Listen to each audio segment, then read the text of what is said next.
Pai, em nome de Jesus, pedimos que o Teu Espírito venha sobre a igreja nessa hora, para trazer a revelação dos Seus propósitos, a revelação, Senhor, de cada circunstância que precisa ser tratada e trabalhada. Pedimos que a Sua presença envolva-nos com a Sua glória. E, Senhor, libera sobre nós a alegria de ministrar a Ti com poder, com unção. Deus, nós queremos ser tocados pelo Teu Espírito, muito mais ainda, Senhor. Queremos ser visitados pela Tua glória. Queremos experimentar um renovo no Senhor. Venha o Teu Espírito sobre as nossas vidas e nos leve a viver em intensidade, intimamente com o Senhor nessa hora, recebendo toda a revelação, em nome de Jesus. Fala assim comigo: em nome de Jesus, eu recebo agora a revelação da palavra do Senhor, que vem ao meu coração, para trazer vida, e vida em abundância.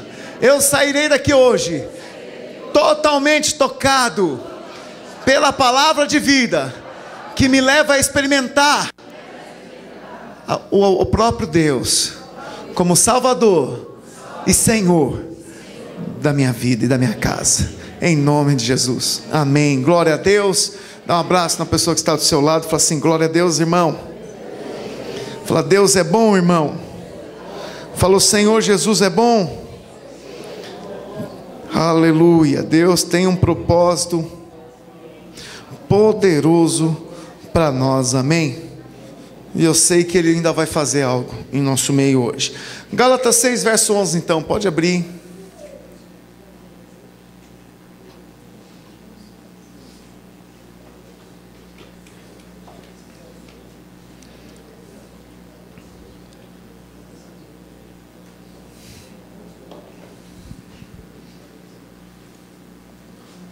Gálatas 6, no verso 11, olha só o que está escrito, acompanha comigo aí. Vede com que letras grandes vos escrevi de meu próprio punho. Agora eu passo uma pausa aqui e fico pensando, como é que Paulo fez isso? Eu acho que ele pegou na carta dele e colocou bem grandão assim, né? Lá para os Gálatas, escreveu em letras grandes, garrafais. Imagina como que era o caderno, né? Lá de Paulo, ali a carta que ele estava escrevendo. Ele diz assim: todos os que querem ostentar-se na carne, esses vos constrangem a vos circuncidardes, somente para não serem perseguidos por causa da cruz de Cristo. Estava havendo uma perseguição por causa da morte de Jesus e a cruz de Cristo. E aí, para não perseguir, quem estava perseguindo eram os judeus. Para que não houvesse a perseguição, tinha alguns falando para os cristãos fazer a circuncisão, que era a prova que eles eram, né, judeus. Imagina como eles faziam então. Você é judeu? Eu sou, então prova. O rapaz tinha que mostrar o pênis cortado, porque a circuncisão era isso. Então era uma maneira da pessoa não ser perseguida, porque eles estavam fazendo assim: você não é judeu, o que você está fazendo? Ele falou: não, eu sou judeu sim. Aí ele mostrava a prova que era judeu, constrangedor, desembaraçoso, mas essa era a maneira de mostrar que tinha uma aliança. Meu Deus. Continuando: pois nem aqueles que se deixam circuncidar guardam a lei, antes querem que vos circuncideis, para se gloriarem na vossa carne. Mas longe esteja de mim gloriar-me, senão na cruz do nosso Senhor Jesus Cristo, pela qual o mundo está crucificado. Quem está crucificado? Quem? Fala: o mundo está crucificado. Só que ele diz: para mim, e eu para o mundo. Pois nem a circuncisão é coisa alguma, e nem a incircuncisão, mas o ser nova criatura. E a todos quantos andarem de conformidade com esta regra, paz e misericórdia sejam sobre eles e sobre o Israel de Deus.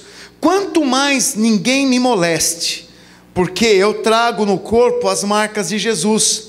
Graça e paz de nosso Senhor Jesus Cristo seja, irmãos, com o vosso espírito. Amém. E encerra-se aqui o livro de Gálatas. Aleluia. O ponto central desse livro que nós acompanhamos aqui é falar sobre a graça de Deus. Amém? Agora, A graça, ela é substituta do quê? A graça veio para substituir a lei. Então no livro de Gálatas, nos capítulos que nós estudamos, nós vemos Paulo trazendo uma exortação contra os cristãos judaizantes, que eram pessoas que criam em Jesus, mas queriam colocar leis para se manter salvo. Eles pregavam que a salvação era pela graça, mas para que você se manter salvo, você precisava então cumprir as leis. E a lei, nós entendemos que é um tipo de um esforço, uma obra humana, que se você faz, você tem o merecimento diante de Deus. O grande problema é que nós nunca conseguimos cumprir toda a lei. Amém? Então, toda a lei mosaica, os 10 testamentos, as ordenanças e todas as instruções que Deus usou através de Moisés para estabelecer para o povo, é impossível ser cumprida totalmente. Em uma outra coisa a gente acaba falhando, e havia um grande peso. Então, vinham pregando que Jesus morreu na cruz pelos pecados, só que na sequência ensinavam que para você viver de pé, você tem que obedecer às leis de Deus. É fato que se você é alguém que nasceu de novo, que ama a Deus, você vai querer agradá-lo de todo o seu coração, sim ou não? Mas ter uma vida que, se você não conseguiu fazer o que tinha que ser feito, se punir ou querer se distanciar, porque olha, está cheio de gente assim. As pessoas não conseguem vencer um pecado, elas não aparecem, elas não buscam a Deus, porque elas falam assim: como é que eu vou entrar lá na igreja? Como é que eu vou lá buscar a Deus? Eu sou tão falho. É verdade, você é falho. Eu não acerto uma. É verdade, você não acerta uma. Então como é que é? Mas pois bem, a igreja é um lugar para gente que não acerta uma. Porque Jesus disse que Ele veio para os enfermos, para os doentes, para aqueles que se reprovam, aqueles que não dão conta de fazer. Você que se acha o bam, não é teu lugar aqui. Seu lugar é no céu. Você devia ter morrido já. E se você tiver alguma dificuldade, vem falar comigo que a gente pode dar um jeito para você, rapidinho, né? Dar instrução rápida. Mas Romanos diz, eu também digo, quantos justos nós temos aqui? Só por fé em Cristo Jesus, mas não há um justo sequer. Nós somos nele justificados de toda obra imperfeita. Ele nos faz justos diante do Senhor. Amém? Então veja, a intenção de Deus não é manter os filhos debaixo de uma lei, mas é colocar no coração dos filhos a semente divina de Cristo Jesus. Então nós não queremos colocar numa roupa pesada de alguém que segue a lei, mas Deus quis colocar dentro do nosso coração o Espírito do seu Filho, que nos faz experimentar então uma vida de liberdade. Agora eu não vou cumprir uma lei porque há um chicote dando nas minhas costas. Se você não fizer, o devorador vai te consumir. Se você não fizer, vai acontecer assim. Não é assim, porque assim nós só sofremos. Deus fez o seguinte: colocou o Espírito de Deus dentro de você, o Espírito de Jesus Cristo. Você recebeu o Espírito dele, e aquele Espírito do Senhor, o Espírito Santo, se misturou com o teu e te encheu agora de alegria, de vida, de coragem, de fé. E quando uma dificuldade vem, você fala: eu amo tanto a Deus que eu não vou olhar para ela. Eu estou tão cheio de Deus, Deus é tão íntimo comigo, que você olha as dificuldades e fala assim: isso é pouco para mim, eu sou muito mais que vencedor em Cristo Jesus. A estratégia divina foi o seguinte: você não dá conta sozinho, porque essa roupagem da lei é pesada, mas eu colocarei dentro de você o meu Espírito, e Ele te conduzirá a andar por boas obras.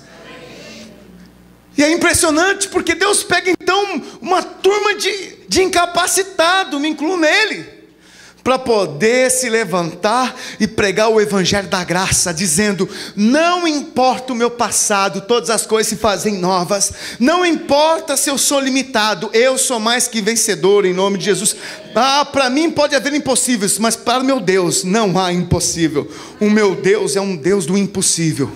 Tinha uma música que dizia isso, né? O meu Deus é um Deus do impossível. Esse é o nosso Deus, o Deus do impossível. Fala aleluia.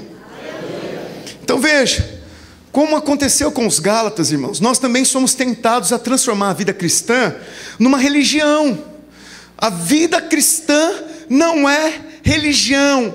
Cristianismo não é religião. E eu vou te provar que não é religião, te dando fatores do que é ser uma religião. Porque Jesus veio para confrontar os religiosos. E nós corremos o risco de ser religioso. Toda religião possui 3 características. A primeira delas é o clericalismo. Sabe o que é clerical? O clero. Você já estudou na Idade Média que havia lá os feudos, e no feudo tinha lá a família real, ali a turma que trabalhava junto com o rei, era chamado de clero. Eram os cara, eram os top 10, né? Eram os homens de branco, eram os cara, os que manda, os que faz chover, e aí o resto do povo era a reles, eram os plebeus, né? Era o povo desfavorecido.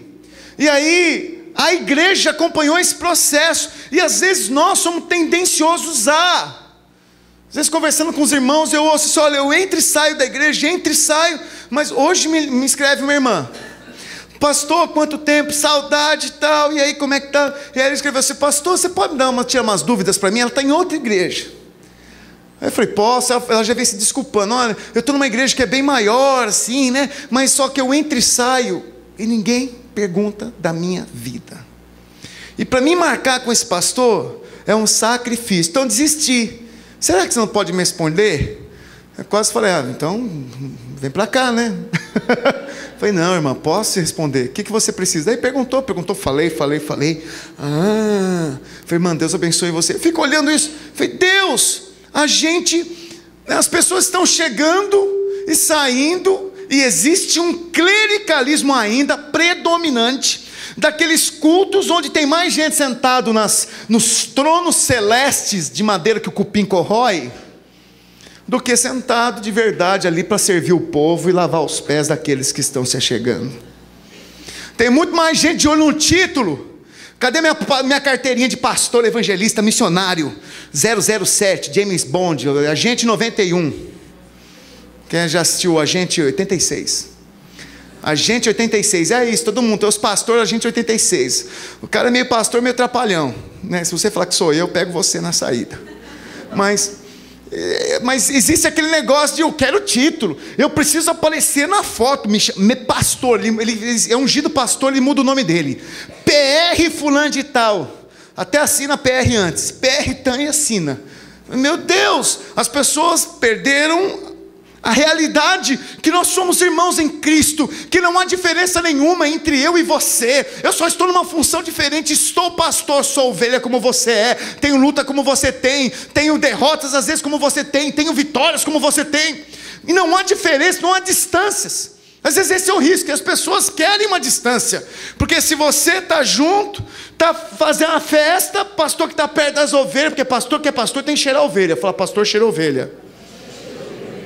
Pastor que é pastor cheira ovelha. Mas se você está cheirando ovelha, pertinho da ovelha, acha que você está errado. Nós temos que quebrar toda essa religiosidade que impede a igreja de experimentar a liberdade, irmãos, de sair dessa roupagem pesada de uma vida religiosa, que não pode levantar a mão, que não pode correr, não pode se alegrar. Fala: o crente é feliz. Fala: crente é feliz. Dá uma risada bem gostosa então, se você é feliz. Abre a boca e faz assim. Pode dar risada. Dê uma risada, dê um sorriso, sorria, fala assim: eu sou livre. Quantos livros eu tenho aqui?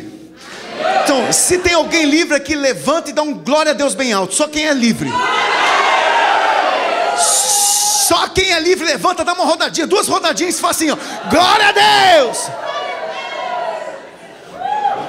2, senão fica tonto. Aleluia. Isso é liberdade. Liberdade. Quem é crente é livre, sobe em cima da cadeira e fala aleluia. Menos aí, ó. Os irmãos têm medo de tomar um tombo. Essa liberdade tem que ser controlada. Mas irmãos, nós somos livres. Nós somos livres. Nós somos livres para botar 50 pessoas naquele impacto, só da Videira Santos, fala aleluia. Nós somos livres para alugar os novos prédios em nome de Jesus. Aleluia. Estamos olhando aí, não está no tempo ainda, a gente não está, estamos sem cascar, irmão. Nós tivemos que arrumar esse projetor, trocamos o projetor, trocamos olha, gastamos R$820 e não arrumou. Vai ter que vir peça de fora do Brasil para arrumar esse negócio. Pronto. Mas nós vamos fazer muito mais, porque dinheiro para nós não é problema. Deus vai mandar o cascalho, fala. Deus vai mandar a bufunfa, fala para o seu irmão, Deus vai mandar a bufunfa, vai mandar o arame, vai mandar o carvão, vai mandar o cascalho, vai mandar o din-din, o turu, money, dinheiro, tostão, fala tostão. Quem é da época do tostão aqui? Não se entregue. Tem alguns da época do tostão aqui, eu sei. Amém? Mas não fale. Glória a Deus. Se você não sabe o que é tostão, pergunta para os mais antigos, eles vão te explicar o que é tostão. Amém? Mas então veja. O clericalismo. Uma marca de uma religião é clerical. Existe uma distância. Pastor, o padre, né? Você já viu? Quantos já se depararam com o prefeito e tremeram na hora de falar com o prefeito? Vai falar com o dono da empresa, treme. Isso é uma situação clerical. É gente como a gente. Vive, morre, engorda, emagrece, faz arte, como a gente. O outro característica é o templo, que toda religião precisa de um templo. E também uma outra característica é o conjunto de normas religiosas. Então existe lá o clericalismo, uma estrutura organizada mostrando quem é a autoridade, o templo, então lá a estrutura, sacerdotes e o povo, o templo, um prédio, o templo, né, a catedral, não sei do que, sem dar indiretas, mas é como chamamos, né, catedral, templo. Tem gente que fala que é o templo, o altar. Olha, vamos subir aqui no altar, que não é altar. Na religião acho que é altar. Toda religião tem um altar. Aqui, na nossa religião, o altar não é feito de madeira. O altar é feito de carne e sangue, chamado o meu e o seu coração. Fala aleluia. Então, o judaísmo é o padrão, sabia, de todas essas religiões. E devemos nós rejeitar o judaísmo que procede da religião. Veja, algumas características básicas. O templo, por exemplo. No Velho Testamento, Deus não habitava em qualquer lugar. Deus habitava em uma nação chamada Israel. Então Deus não estava disponível para os egípcios, por exemplo. Deus estava somente para quem era de Israel. E em Israel ele habitava também não em qualquer lugar. Em Israel ele habitava numa cidade chamada Miseriquema, hein? Qual a cidade de Israel que Deus habitava? A cidade de Davi. Como era o nome hoje? Como que é? Jerusalém. Fala, Jerusalém. É por isso que tem uma luta até hoje lá, porque no lugar em Jerusalém, onde era o templo, construiu-se ali a Meca.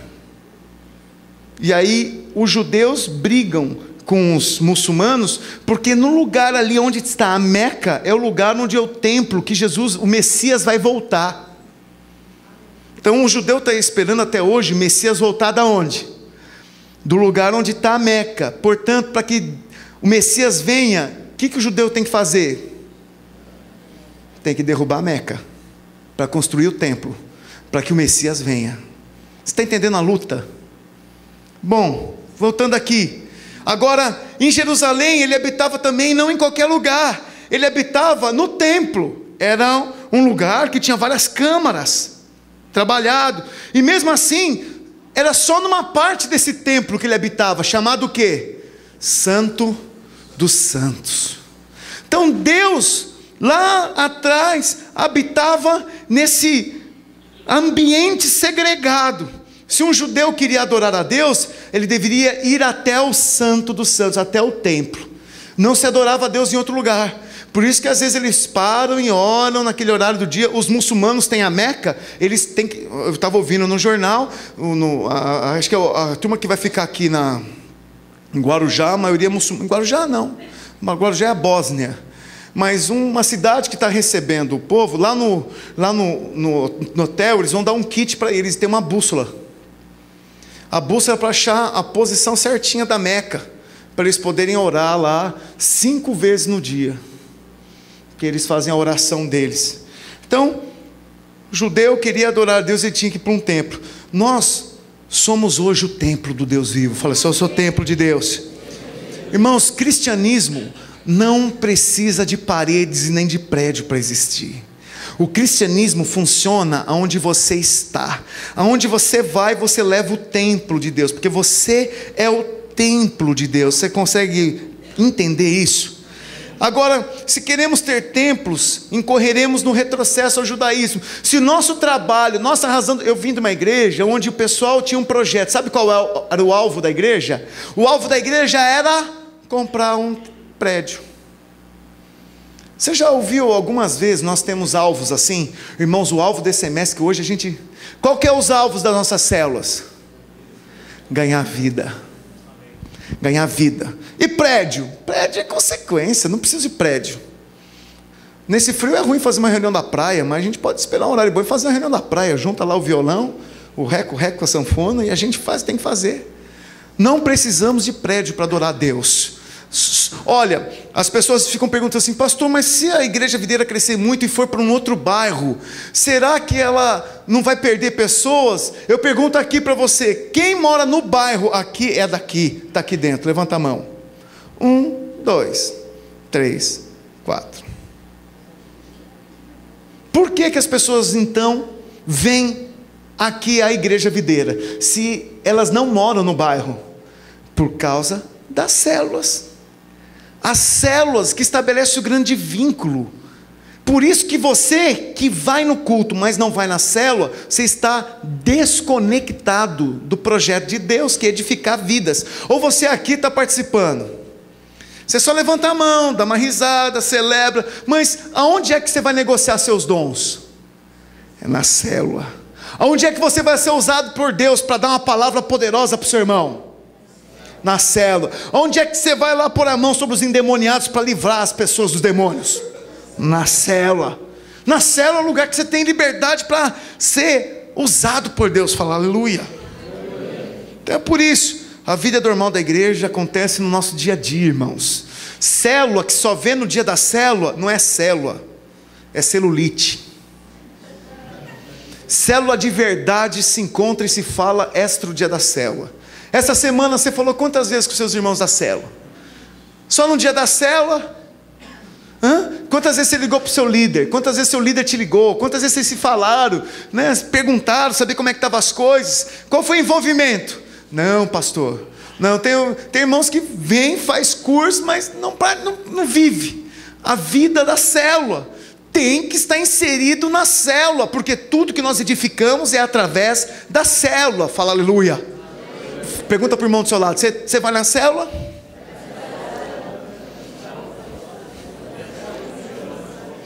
Se não vai, convida. Fala: tem uma célula muito legal para você aí. Meu líder é muito abençoado, vai ser demais. Aleluia. Agora, existe também o propósito de você estar na reunião da celebração maior. Nessa reunião de celebração maior, a gente recebe essa palavra abençoada. Fala: palavra abençoada. Nessa reunião maior a gente se envolve e troca experiências com as outras células. E um ora pelo outro. E nós movimentamos o grande corpo de Cristo. Aleluia. Fala aleluia. A segunda era a lei. A lei era o centro do povo, né? A lei dos judeus era escrita em tábuas e pedras, mas a da nova aliança, porque essa é a lei do Velho Testamento, que é a velha aliança, a lei da nova aliança é escrita nos nossos corações. Hebreus 8, verso 10 diz isso, que a lei é escrita no nosso coração. Fala: a lei está no meu coração. Então veja, a lei do Espírito que está em nosso coração nos ensina a respeito de todas as coisas. Tudo que você precisa aprender, o Espírito Santo que habita em você pode ensinar. Fala aleluia. A gente não precisa da lei de Moisés, irmãos, para aprender a ser cristão. Para você aprender o que é vida de Deus, você não precisa conhecer a lei. Nós falamos sobre 2 pessoas lá que teve um encontro com Jesus. Um foi o centurião romano, e outro foi a mulher Ciro-fenícia. E em ambos os casos, Jesus, quando ouve, ele fala assim: Senhor, você não precisa ir na minha casa, basta uma palavra e meu servo será curado, porque eu sou um homem que também tenho servos abaixo de mim, e quando eu falo, eles obedecem, então basta uma palavra sua. E Jesus olhou para ele e falou assim: não há em Israel homem com tamanha fé como você. Qual é o grande segredo? Esse homem não era judeu, ele não conhecia a lei, ele só conheceu a graça. Só a graça. Se ele conhecesse a lei, ele nem ia pedir para Jesus, porque ele não era judeu. Como é que ele vai pedir uma bênção para um rabino, se ele é um povo excluído? Então ele não conhecia a lei, ele não tinha noção do que ele estava fazendo. É como a mulher Ciro-fenícia, que também entrou lá e falou assim: Jesus, minha filha está doente em casa, ela cai endemoniada. Jesus falou assim: não vim para você, viu? Vim para os filhos de Israel. Mas Jesus, minha filha está passando necessidade lá, e eu preciso que você me ajude, Jesus. Jesus falou assim: eu vim para os filhos, você acha que eu vou dar meu pão para os cachorros? Aí ela falou assim: mas Jesus, os cachorros também comem das migalhas que caem da mesa. Não há em Israel uma mulher que tamanha fé que na sua. Vai para sua casa, sua filha está curada. E ela estava curada. Qual foi o segredo? Ela não era judia, ela não conhecia a lei. Uma mulher foi falar com um homem, a judia não falava com o judeu, a mulher não ia lá para falar com o rabino, aquilo era um insulto. A mulher não sabia nada da lei, e ela era tão cega da lei, que ela foi alcançada pela graça de Deus. Está vendo? A lei às vezes põe peso para você experimentar a vida de Deus. Olha só, e o processo tremendo de Deus, que Deus vai e enrijece. A promessa era para os filhos de Deus, Israel, mas nesse modelo, ele rejeita, endurece o coração dos judeus, para que nós, os gentios, pudéssemos experimentar a vida abundante, e ser a expressão da noiva. A noiva de Cristo não é representada por um judeu, a noiva de Cristo é representada por um gentil, que recebeu o Espírito Santo na vida dele. Esse é o modelo da noiva. A igreja são gentios que se converteram, e um judeu que se converter a Jesus, que seja cristão, que abra a mão da lei, que viva pela graça. Aí reflete a glória divina. E a classe sacerdotal: no judaísmo só alguns sacerdotes tinham acesso a Deus. No cristianismo não existe classe de sacerdote, porque no cristianismo todos nós somos sacerdotes do Deus Altíssimo. Fala: eu sou sacerdote. Qual é a prova que você é um sacerdote? 1 Pedro 2, verso 9. Abre aí para você ouvir comigo.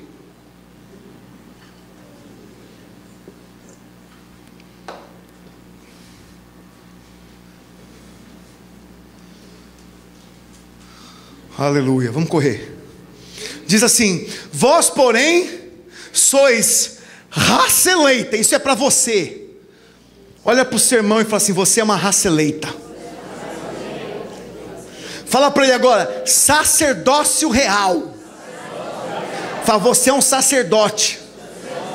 E além de ser sacerdote, você é rei. Se é uma mulher que está ao seu lado, fala assim: ei, rainha de Jesus. E se é um homem, fala: você é rei, irmão. Você é rei, aleluia. Quantos reis nós temos aqui? Aleluia. Só os que estão acordados, porque tem um monte de gente dormindo aí. Só são reis, levanta a mão. Você é rei mesmo? Quantas rainhas de Jesus eu tenho aqui? Aleluia, glória a Deus. Aleluia. E ele continua falando: povo de propriedade exclusiva. Fala: exclusivo, eu sou exclusivo de Deus, a fim de proclamar as virtudes daquele que vos chamou das trevas para a sua maravilhosa luz. Fala: este sou eu. Então veja, irmãos, toda religião possui um tipo de sacerdote, e ela separa aquele sacerdote como o ícone da religião. Se você for pegar as seitas, tem sempre lá um que é o cabeça. As religiões procuram isso. O único cabeça é Cristo Jesus. Nós somos servos do Altíssimo, e onde estamos, representamos a Ele. Amém? Agora veja, há ainda duas outras coisas que definem uma religião: são as cerimônias exteriores e as obras humanas. E é sobre esses dois pontos que essa epístola de Paulo trata, Ela conclui aqui falando desses dois outros aspectos. Então, o primeiro aspecto é que se o cristianismo ele é exterior ou ele é interior. O cristianismo você vive por fora ou começa vivendo por dentro? No verso 12 de Gálatas 6, que nós lemos, diz assim, todos os que querem ostentar-se na carne, esses vos constrangem a vos circuncidardes, somente para não serem perseguidos por causa da cruz. Então eles queriam dar uma marca para o cristão, que era a circuncisão, falando que aquilo era a garantia que ele era de Deus.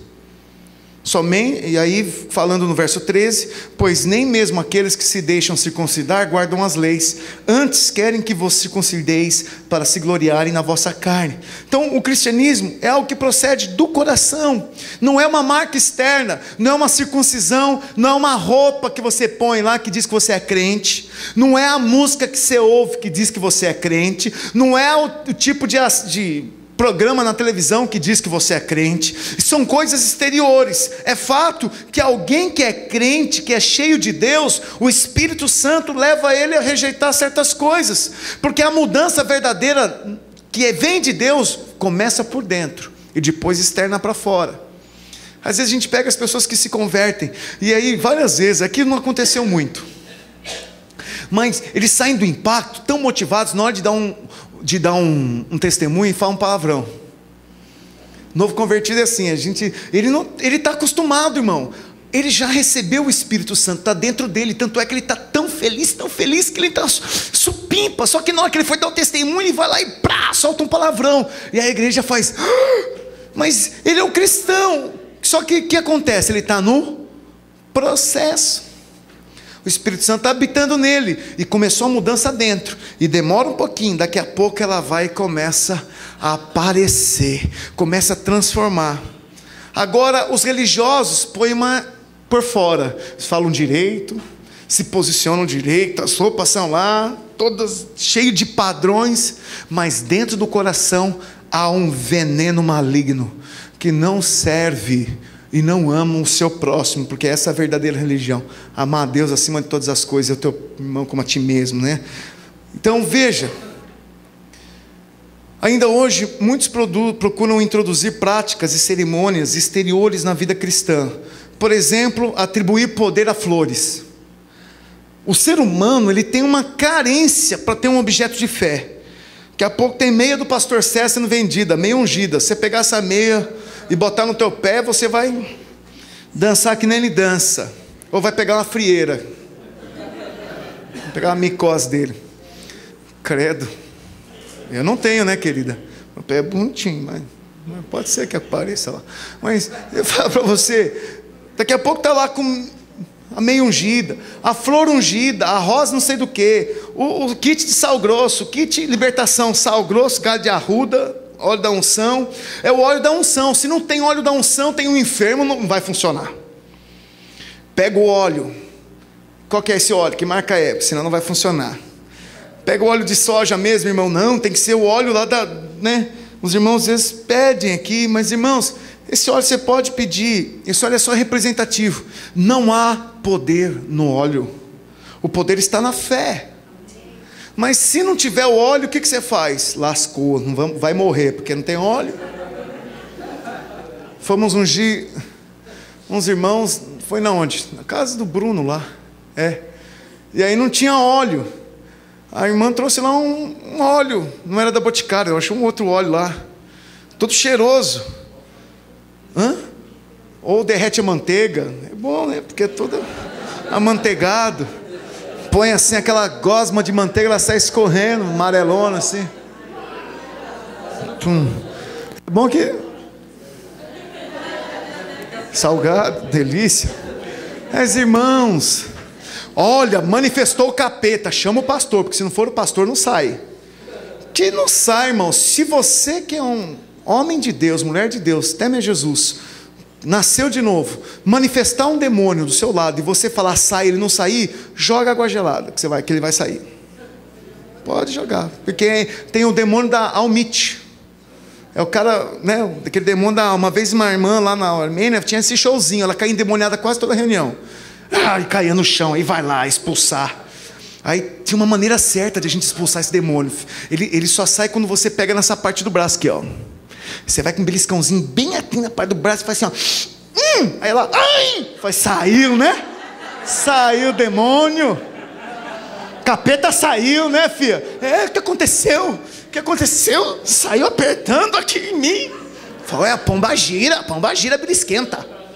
Pombagira belisquenta, Maria belisquenta. Essa é nova. Ou leva para água. Essa moça aí, nós vamos, porque ela estava lá fazendo a graça. Nós falamos assim, eu já sei. É o Exu do lodo. Tem que dar um banho nela para ela poder sair. Leva lá para o chuveiro gelado. Quando a arrastada chegou perto do banheiro, ela falou assim, onde estou? O que aconteceu comigo? Aleluia. Deus seja louvado. Estou liberta. Tá vontade, tá liberta ainda não. Tem um herê nas suas pernas agora. Vou arrancar esse negócio aí. Que é isso, Belo Horizonte? Não é verdade? Nós precisamos abrir os olhos, irmãos. A autoridade na sua vida se manifestar, repreende você. É você, raça eleita, sacerdócio real, nação santa, povo de propriedade exclusiva de Deus, para manifestar a sua maravilhosa luz. Você é luz. O diabo treme quando você abre a boca. Sabe, o diabo não tem medo do nosso louvor. O diabo não tem medo do tipo da nossa pregação. O diabo tem medo quando nós nos levantamos para pregar a palavra através nos nossos trabalhos, para os nossos vizinhos, para os nossos colegas, sem medo, irmãos. É isso que acontece. Enquanto a igreja está aqui dentro, o diabo está se andando lá fora, aprontando. O diabo tem medo quando a igreja sai de dentro dos prédios. Tem igreja focando para construir catedral, para prédios enormes. Deus vai dar prédio enorme sim, porque nós vamos ter mais que 5.000 aqui, em nome de Jesus. Mas nosso coração não é enricar ou ficar levantando prédio. Nosso coração é que sejam as pessoas ganhas lá fora. Essa questão de templo, essa é a visão errada da religiosidade. Jesus Cristo não tinha uma placa, uma igreja e ficava preso lá dentro, não. Jesus Cristo ia pregar nas casas. Jesus Cristo, por onde ia, manifestava o poder de Deus. É isso que são as nossas células. As nossas células é a expressão de Jesus na terra. Aleluia. Fala, quando eu vou na célula, Jesus está completo. Pode falar. Glória a Deus. O homem natural recusa o que é interior, e o espiritual procura, uma religião cheia de cerimônias externas. Tudo que é espiritual inevitavelmente terá uma realidade exterior, mas nem tudo que é exterior possui uma realidade interna, Normalmente a gente fala assim, cheira por fora o que está cheio por dentro. Então o que manifesta é que o coração está cheio. É assim que a Bíblia diz, a boca fala do que o coração está cheio. Então nós temos que avaliar o que está no coração. O batismo é um exemplo disso. Ele é uma cerimônia que apenas tem valor, se houver uma realidade interior no novo nascimento, irmãos. As pessoas se batizam, quantas vezes se batizam e desviam? Será que se converteu de verdade? A gente tem que pensar, não é porque entrou na água e falar, tubuf, nome do pai te batiza, levanta. E depois duas semanas, está na onde? Depois de 2 dias, está na onde? Está no mundo, está nem aí para as coisas. As pessoas não têm nexo.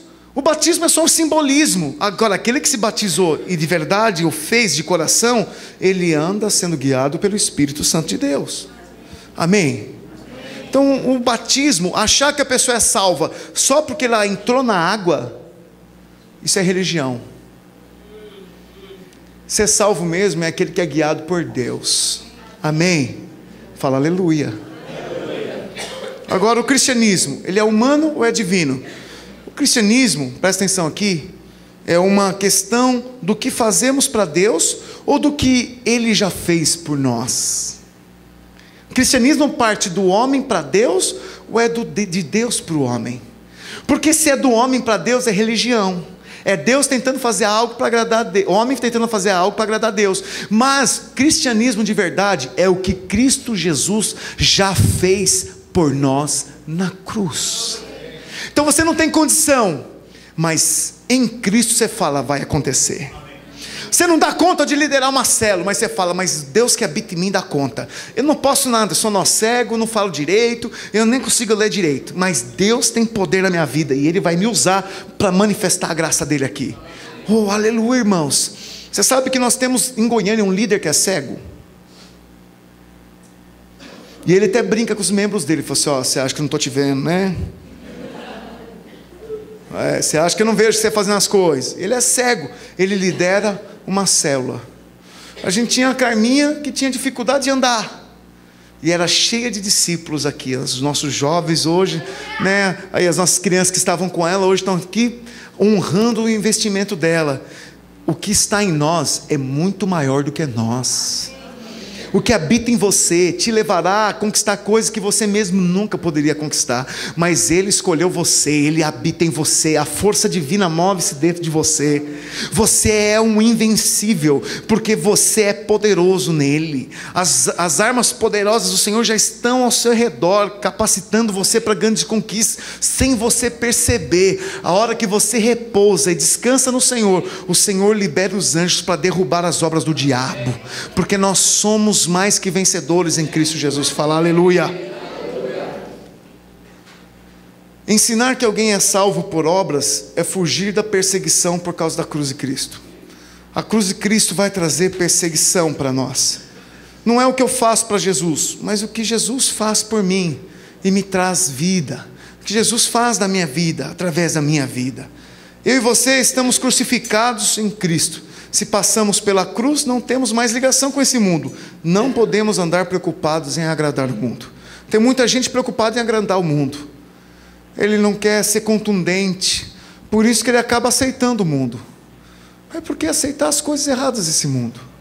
Nós não fomos colocados aqui para dizer sim, está certo, faz mesmo. Sim, esse é o caminho, é assim que se ajeita, é assim que as coisas acontecem assim. Nós estamos aqui para mostrar um padrão divino. Pode custar às vezes um emprego. Pode custar às vezes um benefício ou até um relacionamento. Mas aquele que quer agradar a Deus e não aborrecer pai, mãe, esposa, filhos, chefe, vizinho, não serve para ser discípulo. O aborrecer é o seguinte: nós não vamos abrir mão da verdade. Nós não vamos abrir mão de um testemunho vivo de que Cristo Jesus é o Senhor dessa igreja. Você está ouvindo?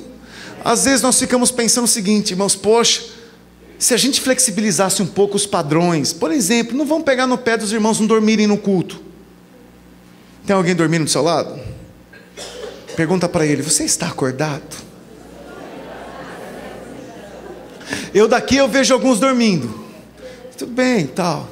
Mas eu não vou ser alguém tolerante com isso de não falar nada. Por exemplo, eu não vou ser alguém tolerante com você chegar atrasado. Eu sempre vou falar.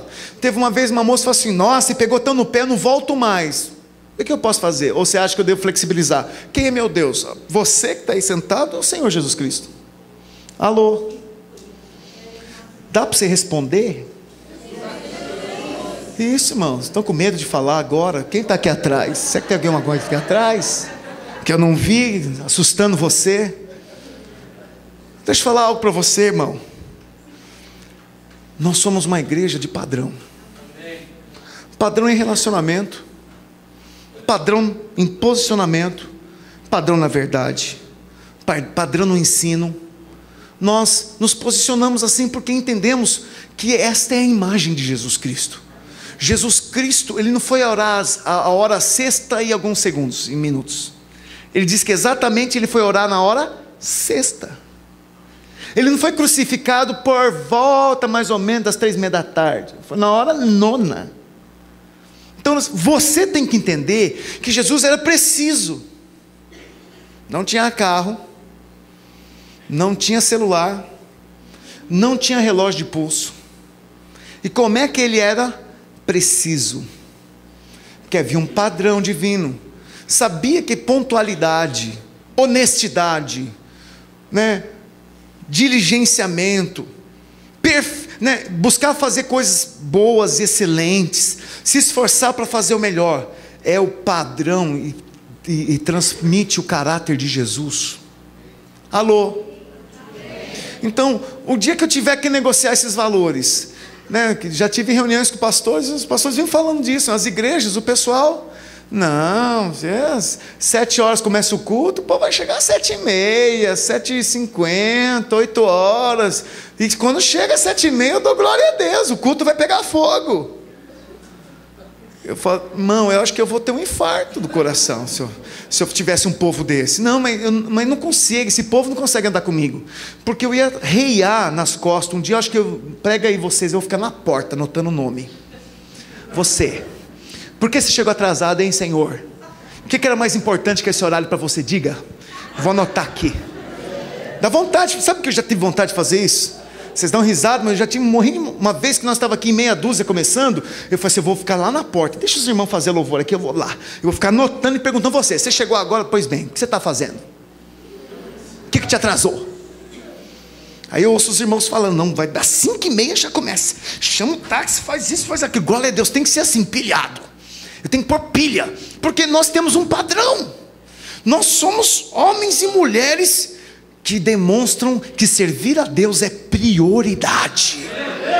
Você está com pressa? Sai mais cedo. Ah, mas as mulheres... Bom, para de botar culpa nas mulheres ou homem. Você levanta e faz ela acordar mais cedo. Ontem ela falou isso porque ela... Mas toda noiva atrasa, né? Não é assim, toda noiva atrasa. Nós fomos num casamento ontem, e por causa da santa aqui, que fica nas maquiagens e tal, eu também estava preparando aula, né? Estava preparando a aula, que semana é dia de aula, lá no seminário. Mas nós chegamos lá, bem no começo da palavra. Eu fico incomodado com esse negócio de não chegar no horário, irmãos. E os irmãos brincam comigo. Tem gente que brinca e fala assim, você é britânico, hein, pastor? Eu falei assim, Jesus é britânico também. Eu sou como Jesus é. Horário tem... Coisas que tem horário tem prioridade, tem valor. Amém, irmão? Fala para o senhor orar. Fala assim, ó, quem é a prioridade na sua vida? Pergunta para ele, você falta à toa no culto? Falta à toa? Deixa de congregar à toa. Fala assim, ó, o pastor deu uma paulada agora. Você vai ficar mal? Você vai ficar de biquinho? Quer uma chupeta? Quer uma chupetinha, bebê? Tadinho dele. Quer? Chama a mamãe, chama a sua mamãe. Quer chamar a mamãe? Chama a mamãe, faz motim, fica sem comer. Vai, se joga no chão, bate a cabeça no chão agora. Pastor pegou no meu pé. Vá, chorão. Cresce. Amém? Aleluia. A centralidade então do novo nascimento. 2 Coríntios 5,17 diz assim. Pode abrir, vamos correr um pouquinho. Não precisa abrir não, eu vou ler, vai, para mim ir mais rápido. E assim, se alguém está em Cristo, se alguém está em Cristo, você nova criatura é? Sim. Prova. Porque só falar não vale nada. Nova criatura anda como nova criatura.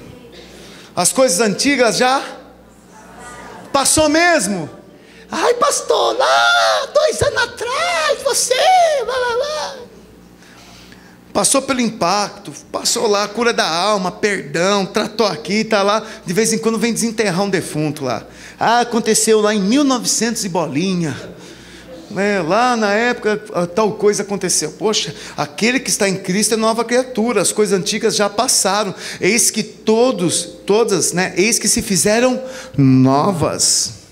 Fala aleluia. Fala, eu sou nova criatura. Por isso todas as coisas da minha vida se fizeram novas. Fala. Ó, irmão, não importa se você é bondoso ou se você é um imoral. Todos precisam nascer de novo. Não importa se você dá uns nó ou se você é justinho. Porque está cheio de gente lá fora certinha. Você acha que não está?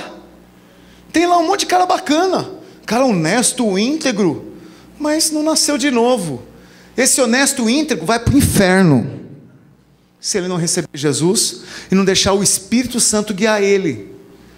Ou você acha que é porque você é bonzinho que você vai para o céu? Isso aí é lei. Isso aí é achar que porque você fez algo, então você pode entrar no céu. Você nunca vai ser bonzinho tão suficiente para entrar no céu. É em Cristo Jesus que Ele te faz justificado, para te dar o passaporte, né, celeste, para você não ir para o inferno. Então, se está errado ou não, se não nasceu de novo, não entra no céu. Precisa se posicionar diante de Deus. João 1, verso 12 diz assim: mas a todos quanto receberam, deu-lhes o poder de serem feitos filhos de Deus, a saber, aos que creem no seu nome. Quem que foi dado o poder de ser feito filho de Deus? Quem crê no nome de Jesus Cristo. Quantos creem no nome de Jesus aqui? Os quais não nasceram do sangue, e nem da vontade da carne, nem da vontade do homem, mas nasceram de Deus. Aquele que crê em Jesus. Qual é a prova que você crê em Jesus? Qual é a prova que você crê em Jesus? Quando você pratica as palavras de Jesus. Porque está cheio de gente que prega Jesus, mas não vive Jesus. Como você pode provar então que você crê em Jesus? Quando você anda nos conselhos dele. Quando ele fala não faça, e você não faz. Quando ele fala vá além, você vai. Quando ele fala confia, e você confia. Fala eu creio em Jesus. Então prova. O conceito de religião, irmãos, é melhorar o homem. Mas o conceito de Deus é uma mudança de natureza. Deus não quer você melhorado. Deus não quer pegar você e te ajudar a ficar melhorzinho. Agora eu sou bonzinho. Antes eu era marvado, agora eu sou bonzinho. Antes eu batia na minha mulher 5 vezes por semana. Agora eu bato uma só, pastor. Melhorei demais. Deus quer mudar a sua natureza. Deus quer mudar o que está dentro de você. E para fazer isso é só matando você. Você que faz um monte de coisa errada. Para você parar de fazer a coisa errada, tem que fazer o que com você?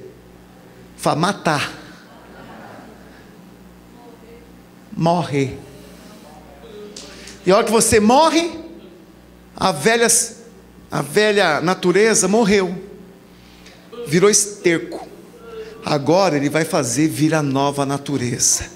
E aí você pode acertar agora. Então as pessoas nas outras religiões ficam ensinando que ela tem que se aperfeiçoar, que ela tem que andar no caminho certo. Não faz mais isso. Vai lá para os alcoólatras anônimos e fica lá confessando: eu sou um alcoólatra, eu fiz isso e fiz aquilo. Só está tentando melhorar. Tem que matar o cabra da moléstia para ele nascer de novo. O que é isso? Eu tenho que encontrar Cristo Jesus na minha vida, morrer para a minha vida passada, me acertar para essa maneira errada e nascer de novo. Agora quem me guia é o Espírito Santo de Deus. Aleluia. Mas as igrejas estão cheias de crentes que ainda não nasceram de novo, irmãos. Cheio de gente que não possui uma nova natureza, e por isso elas têm dificuldade de andar nas coisas do Espírito. Você já pegou alguém que você falou, depois ele vai lá e faz tudo errado? Você instrui, dá as dicas, faz assim, irmão, assim. Você vai lá para o aconselhamento, os anjos da guarda mostram, faz assim. A pessoa não segue. Sabe por que ela não segue? Porque ela não nasceu de novo. A natureza dela não morreu. Então é o porco tentando ser cachorro. Já viu um porco tentando? Já viu gente que cria porco, que nem cria cachorro? Ele só não late, mas ele faz tudo que um cachorro faz. Ele pensa que late. É um leão criado como um gato. A natureza dele é leão. Já ouviu a história do boi e do escorpião, que tinha que atravessar o rio? O escorpião em cima, estava vindo uma enchente. E aí o boi olhou para o caminhão. O boi olhou para o escorpião e falou o seguinte: você vai ficar aí? Ele falou assim: me ajuda, senão eu vou morrer afogado aqui. Ele falou: mas espera aí, se eu te levar, você não vai me ferroar, hein? Não, você pode deixar, não vou fazer nada. Não, isso é minha velha criatura. Não, eu sou um cara que não faz mais isso. Você acha que eu vou te ferroar? Aí os dois vão morrer afogados. Então tá bom, sobe aqui. E no meio do rio, o boi, aí o escorpião olhou para ele, falou: você falou que não ia me ferroar. Ele falou: não aguentei, foi minha natureza. Eu sou assim, é difícil eu mudar. Eu nasci assim e vou morrer assim. Você já ouviu alguém falar isso para você? Ele está bonzinho, de repente ele vai lá e plá! É a natureza que na realidade não morreu, ela só foi melhorada. o Hulk vai manifestar. É só pisar no pé dele e deixar ele com raiva, que daqui a pouco ele fica Hulk, fica verde. Tem uns que ficam vermelhos. Acho que os nossos Hulks aqui ficam vermelhos. Eles ficam vermelhos, olham, crescem, querem destruir, chutam as coisas. Aí depois, passa o efeito lá, todo rasgado. O que aconteceu? Finge que não aconteceu nada para a esposa, né? Para os filhos. Estou dizendo para você, tem que mudar a natureza. Sabe por que as coisas não têm mudado na sua vida? Porque você não nasceu de novo, provavelmente. Em algumas áreas eu acredito que você deve ter nascido de novo, mas em outras você precisa ter revelação, que a sua natureza é falha, e você não dá conta sozinho. Você precisa do Espírito Santo te ajudando. A hora que você abre mão de resolver por si só, você fala assim: Deus, me ajuda nessa hora. Me ajuda, o que eu faço? Essa situação, eu estou doido para estourar. Senhor, o que o Senhor faria? Me ajuda, Senhor, por favor. Se você tiver como ainda falar em línguas, se ajoelhar e buscar Deus, fala assim: Deus, me ajuda. A hora que você se levantar, você vai ter o domínio de responder como Jesus responderia, de fazer como Jesus faria. O segredo, irmãos, para amar mais a esposa, é amar a Deus. O segredo de servir mais o irmão, é servir a Deus.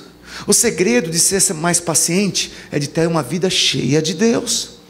Sabe por que as coisas não mudam? Porque você acha que culto e célula é o suficiente para você viver essa vida medíocre, de merreca espiritual. Só porque você foi na célula e foi no culto, tá bom, aí tomei a bênção, levei a besuntada de óleo sagrado lá, pastor me deu um abraço ungido, acabou, capeta nenhum me cata, vai ver. O que te mantém livre, irmãos, é uma vida íntima com Deus. O impacto é uma porta para muitas pessoas que ainda não tiveram a experiência de conhecer esse Deus. Por isso que eu convido você que ainda não foi, vá, porque você vai voltar turbinado. A gente às vezes fala com os irmãos que vão do impacto e voltam. Eu falei: mas e aí, foi aquele fogo todo, e como está a sua vida? Ai pastor, parece que eu voltei. Você não investiu. Tem que investir na vida espiritual. Você tem que ter um devocional. Quantas horas você ora por dia? Quantos dias você para ter um tempo? Eu preciso orar um pouco, preciso buscar a Deus, preciso me encher do Senhor. É uma bênção quando você se envolve com a obra, porque aqui a gente ora, aqui a gente jejua, aqui a gente paga preço, a gente ensina, tem o dia de jejum da célula. Quantas vezes você jejuou pela sua célula? Quantas vezes você jejuou pelo teu pastor? Quantas vezes, olha, não me responde agora, mas responde para Deus, porque como é que você quer ter uma vida de vitória, se você não dá uma resposta de vitória? Amém, irmãos? Amém. E concluindo aqui, amém? Tá bom, vocês estão cansados hoje. O Espírito tem misericórdia desses meus irmãos.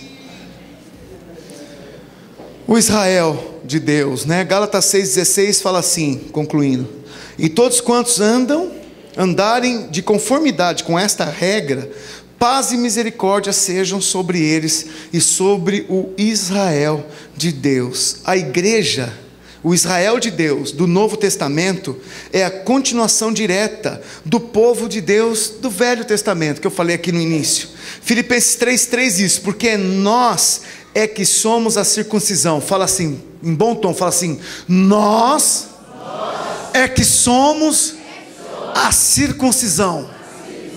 Você é a circuncisão. Você é a prova que você é povo de Deus. 1 Pedro 3,9 diz lá: vós sois propriedade exclusiva do Senhor. Fala aleluia. Ele continua e fala assim: nós, abre aí Filipenses 3,3 para a gente encerrar aqui. Vem aqui, Luciano. E ainda tem a ceia.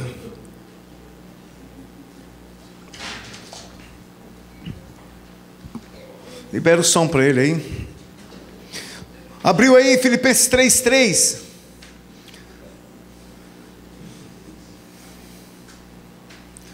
Amém. Porque nós é que somos a circuncisão. Nós que adoramos a Deus no Espírito e nos gloriamos em Cristo Jesus e não confiamos na carne. Aqueles que não confiam na carne, porque a carne é falha, é fraca, esses são os que são a circuncisão de Deus. É a igreja. A igreja deve andar na graça. Voltar para a lei, irmãos, é retroceder de Deus. é se afastar dele. A circuncisão do Velho Testamento foi transformada na graça, onde desfrutamos da verdadeira liberdade em Cristo. Se nós desviarmos da graça, deixamos de gozar de todas as bênçãos reservadas ao Israel de Deus. Nós só somos o povo de Deus por causa da graça. A lei era para quem era judeu. A lei era para judeus. Tem algum judeu aqui? Olha só, nós estávamos condenados ao inferno. Sua vida era para ser precipitada no inferno, mas Deus endurece o coração do seu povo para poder fazer você entrar nessa herança. Ele veio então para que os que não receberam Ele, para que os que não eram dele, rejeitaram Ele. E isso foi tudo propósito de Deus, para que você hoje tivesse a liberdade de dizer que nunca você vai para o inferno. Você crê nisso? Uma vez falando com o irmão, eu já falei isso aqui, eu falei assim: se você morresse hoje, você ia para o céu ou para o inferno? E ele na hora, rapidamente falou assim: ah, pastor, eu ia para o inferno. Eu falei: você não conhece Jesus. Ele olhou para suas atitudes falhas, ele olhou para os pecados que ele comete, mas deixou de olhar para aquele que morreu por cada pecado dele. Não conhece Jesus. Eu não vou para o inferno. Você não vai para o inferno. Você crê em Jesus? Pergunta para o irmão que está do seu lado: você crê em Jesus? Pergunta para o irmão que está do seu lado assim: você já entregou a sua vida para Jesus? Já fez uma oração de entregar o seu coração para Ele? Se alguém não fez, você pode levantar e vir aqui que eu vou orar por você. Você vai entregar a sua vida hoje. Se não fez, mas se fez já, ande de modo digno então daqueles que temem a Deus, procurando agradar o coração do Pai, não com obras, mas descansando no Senhor, sem se punir, aceitando a graça. Foram quase 6 meses falando de graça, e isso mudou a nossa vida. Havia medos. Será que se nós falarmos da graça, as pessoas vão começar a andar deliberadamente? Então, já que é tudo de graça, se lasque. Aprendemos que quem conheceu a graça faz tudo para agradar o coração do Pai. Não anda levianamente escolhendo coisas erradas, porque a graça, que é a pessoa de Jesus Cristo, o alcançou. Tínhamos medos de falar: se falarmos da graça, nossas receitas vão cair, as pessoas vão parar de dizimar, porque tem que descer o chicote e falar que o devorador vai arrebentar com a casa dela se ela não dizimar. E nós decidimos assim: não, é a graça. O dízimo é lei, a graça é muito mais. A lei falava, dava 10%. A graça diz: tudo é meu, para você poder usar. Olha. E nós experimentamos a vida de Deus, e entendemos que aquele que encontrou-se com a graça é generoso. Aquele que se encontrou com a graça investe na obra. Então 10% é pouco, 12%, 20% é pouco. Nós queremos colocar nossa vida inteira nesse trabalho e investir aqui, para ver famílias sendo restauradas. Fique de pé no seu lugar. Aleluia.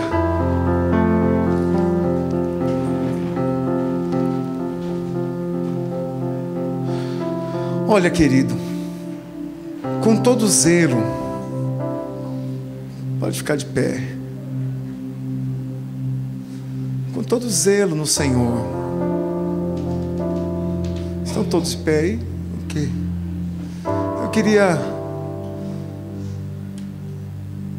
dizer algo a você. Às vezes nós somos muito religiosos, só não confessamos que somos. Nossas atitudes, nossas críticas, por causa de regras, por causa de conceitos, às vezes resplandece, faz transparecer quem você é de verdade. Às vezes nós somos muito bacanas aqui, num ambiente a uma certa distância, mas fico pensando, será que de fato, de verdade, lá fora, você poderia dizer para o seu vizinho que você é cristão? Se você dissesse, o que ele faria? Me diz onde é que essa igreja, que eu não vou lá não. Ou ele, será que ele fala assim, olha, onde é essa Eva que eu quero ir? Você está tão diferente, tão transformado. Como a Sônia colocou aqui, o Luiz, a vida deles, olha, 17 anos de ministério ali, caminhando com Jesus. Mas onde está o investimento na vida, de verdade, para experimentar algo novo? E em pouco tempo conosco, experimentou o impacto lá em São Paulo, com a videira de São Paulo, os parentes deles enviaram eles lá, experimentaram aqui o curso de casais, concluíram com excelência.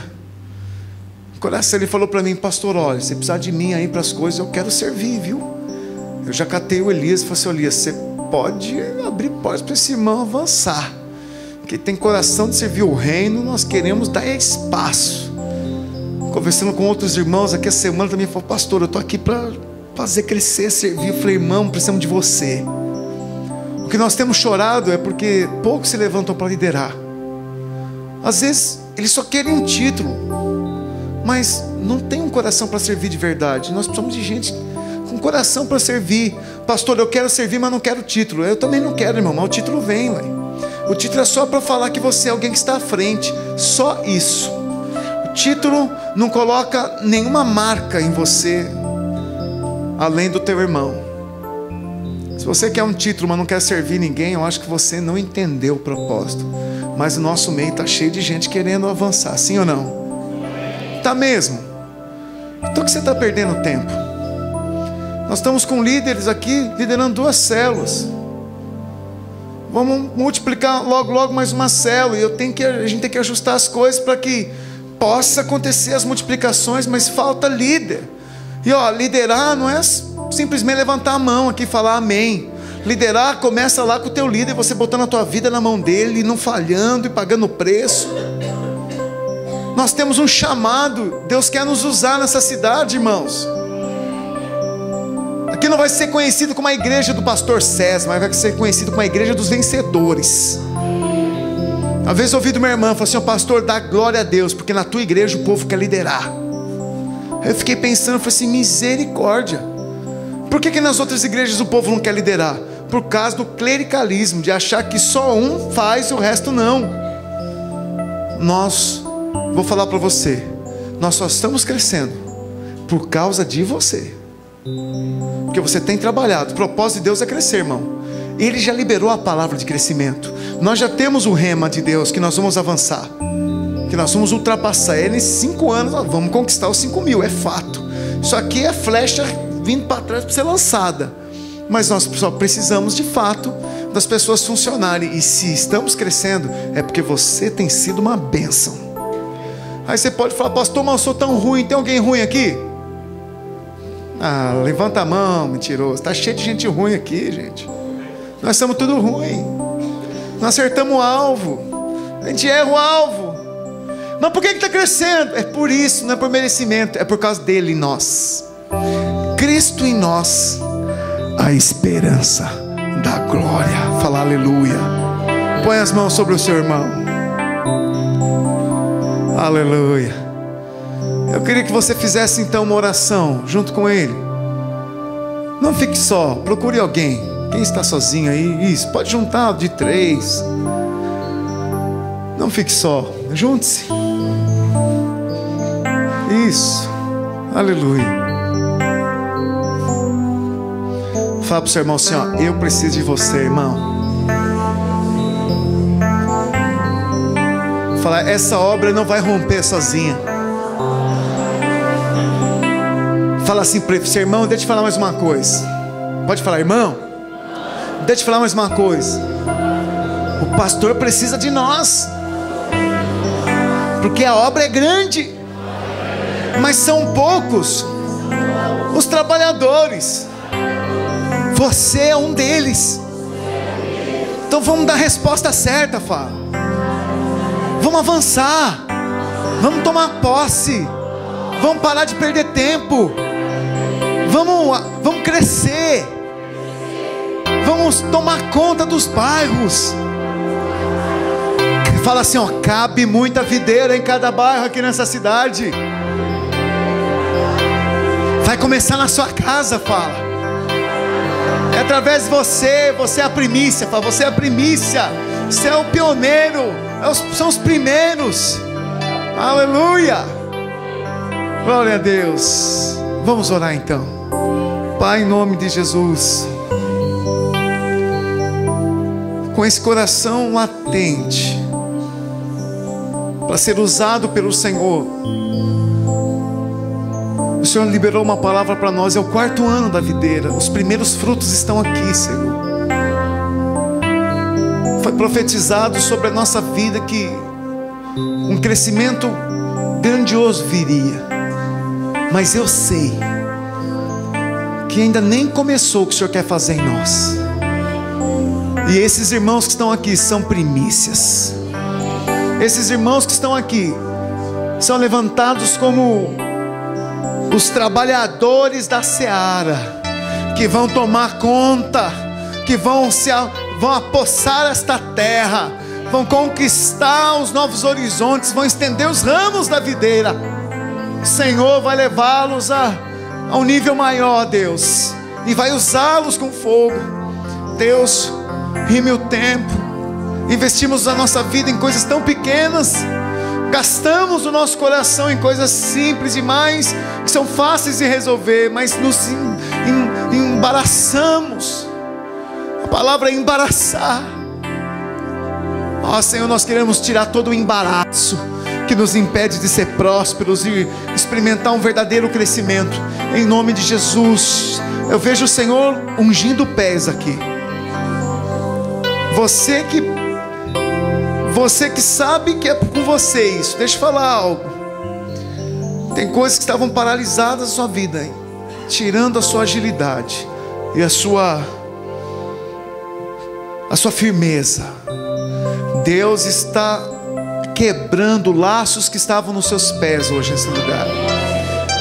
E você está recebendo uma unção nova, que vai liberar você para tomar posse. É uma unção de conquista. Eu vejo pés sendo ungidos. Se você entende que essa palavra é para você, sai do seu lugar aqui. Eu vou orar por você aqui. Você tem convicção no Espírito que essa palavra tocou, é para você. Pode sair do seu lugar e vir para cá.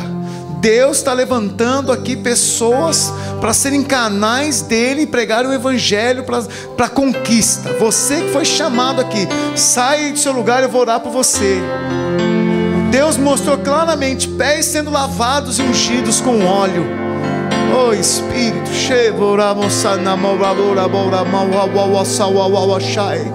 oh Espírito, toma esse lugar com esse ambiente de profecia agora, Deus. Liderança orando em línguas, postura. Quero os líderes aqui na frente comigo, os discipuladores.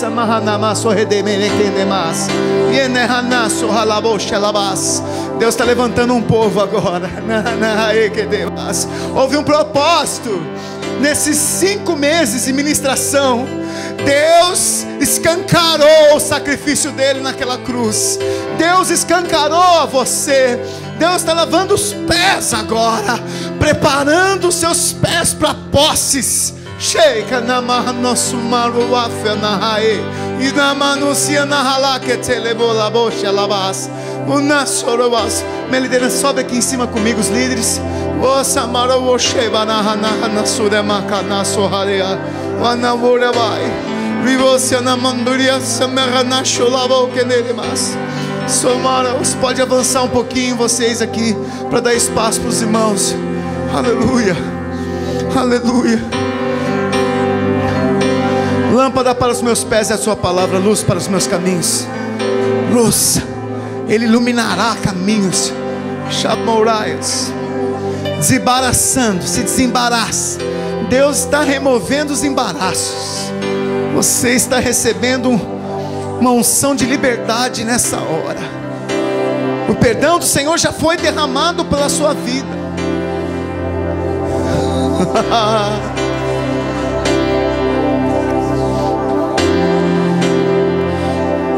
Chedaos.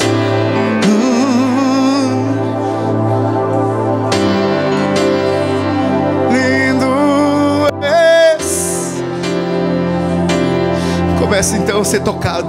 Comece a falar em línguas. Você que recebeu esse chamado, deixa o Espírito envolver você.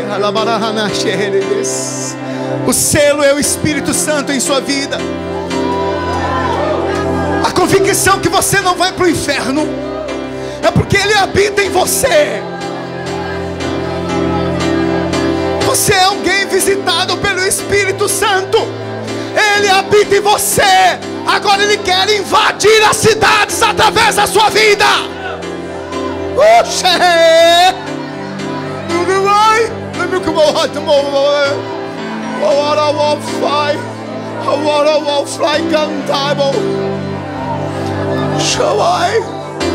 Uma unção transportante, pés sendo agora envolvidos com um óleo sagrado.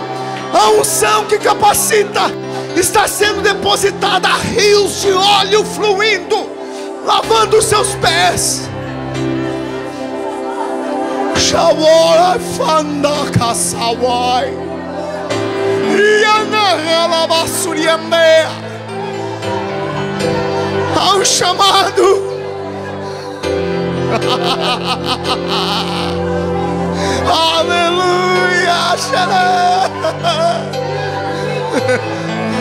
Wakawafias.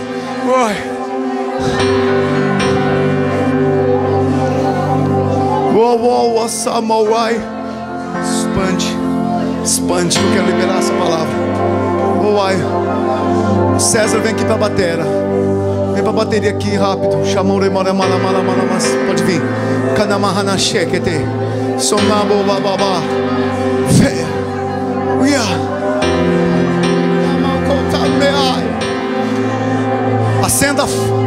Acende o fogo no seu coração.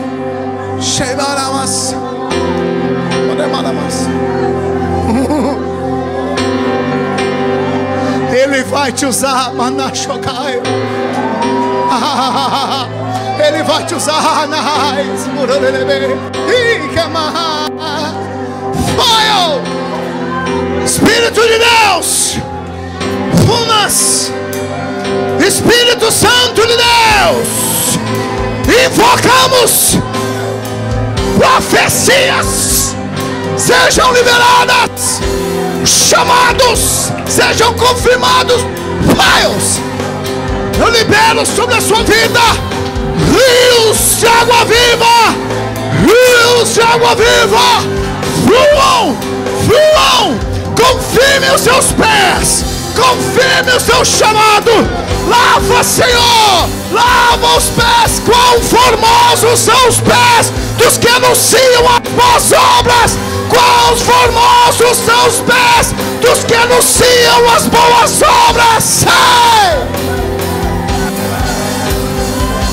Pode orar por eles. Uou, fire, Espírito de Deus, fire. Samawokai, em nome de Jesus, libera o seu fogo, poder de Deus sobre a sua vida. Fire, o Espírito, renova a unção. Ai, queremos.